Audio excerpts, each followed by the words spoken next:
A series of radio, television and online adverts addresses concerns that potential recruits might have about the Army's attitude to issues such as their sexuality or religion.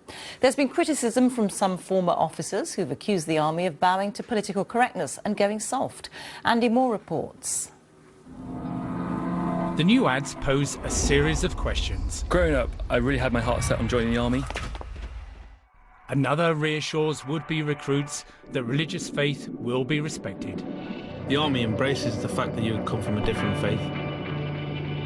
Even on exercise, there's always a quiet moment to go into a cabin and just sort of find a little corner and do your prayers there. Recruiting for the Army is a constant battle. Every year for 7 years now, more soldiers have left the Army than signed up. There's a lot of internal debate about how best it should be done. I love the idea of the Army. The Army says its Belonging campaign has already sparked a significant surge in interest. But others say this new series of ads panders to political correctness and the so-called snowflake generation. What it clearly is doing is trying to appeal to a series of minorities who may or may not be interested in joining the forces.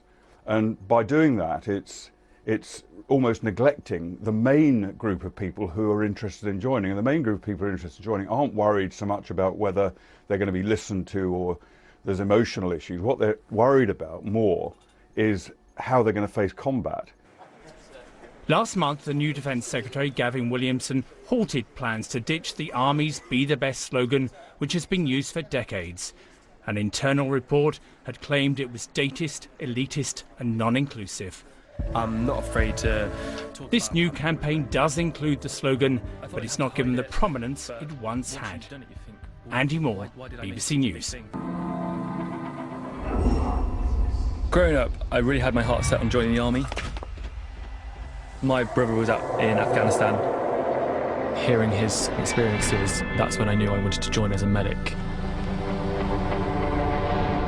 I was really worried about whether I'd be accepted, but within days I was more than confident about being who I was. I'm not afraid to talk about having a boyfriend. I thought I'd have to hide it, but once you've done it you think, well, why did I make it such a big thing for so long? You didn't frankly have the balls to put country before party.